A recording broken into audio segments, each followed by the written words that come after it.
নমস্কার বন্ধুরা, জিজিএইচ food corner থেকে আপনাদের স্বাগত। আজ আমি দুধ পাবদা তৈরি করতে চলেছি। এটা খুব অসাধারণ হয় খেতে, গরম ভাতের সঙ্গে যা সেদিন আর কিচ্ছু লাগবে না। একবার অবশ্যই ট্রাই করবেন। তো চলুন দেখে নিন। আমি এখানে মোটামুটি মিডিয়াম সাইজের নিয়ে সেটা লবণ হলুদ দিয়ে ম্যারিনেট করে রেখেছিলাম। এবার হাতায় করে সামান্য একটু সর্ষের তেল দিয়ে খুব ভালো করে মেখে নিচ্ছি। এবার এটাকে আমি খুব ভালো করে সর্ষের তেল গরম করে কড়াইতে হালকা করে ভেজে নেব, বেশি লাল করব না।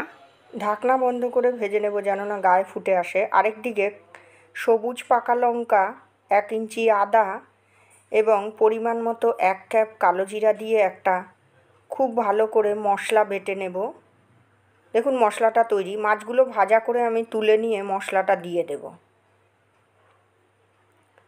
পরিমাণ মতো লবণ দিয়ে দিব, দিয়ে মশলাটা ভালো করে ভেজে নেব যতক্ষণ সুন্দর করে তেল না বেরিয়ে আসে। দেখলেই বোঝা যাবে যে তেলটা বেরিয়ে এসেছে।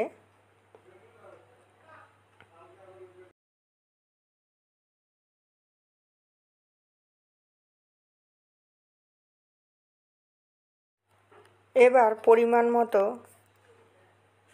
যে মাছগুলো ভাজা করে রেখেছিলাম সেগুলো সব দিয়ে দিলাম। আপনারা পরিমাণ মতো মাপ করে নিয়ে নেবেন। আর পরিমাণ মতো দুধ দিয়ে দেব মাছগুলো ঢেকে ঢেকে যাওয়া অবধি।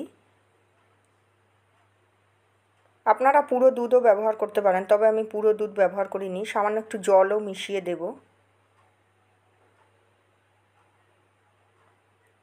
এবার পরিমাণ মতো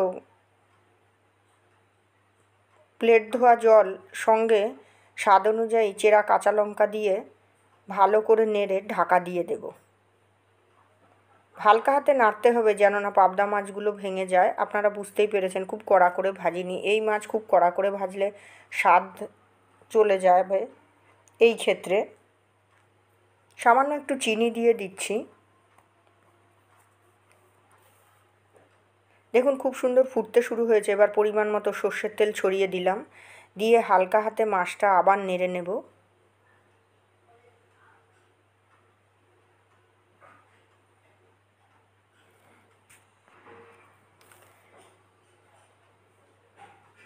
এবার গরম গরম পরিবেশন করে দিন।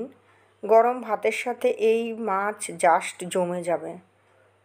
পাতের সব ভাত শেষ হয়ে যাবে। যাকেই তৈরি করে খাওয়াবেন সেই আপনার সুনাম করবে। তো খুব চটজলদি তৈরি হয়ে গেল এই দুধ পাবদা। আমার এই রেসিপিটি ভালো লেগে থাকলে সাবস্ক্রাইব করে চ্যানেলটির পাশে থাকবেন, লাইক শেয়ার কমেন্ট করবেন। ভালো থাকবেন। ফিরে আসছি আবার নতুন রেসিপি বা ব্লগ নিয়ে। ধন্যবাদ।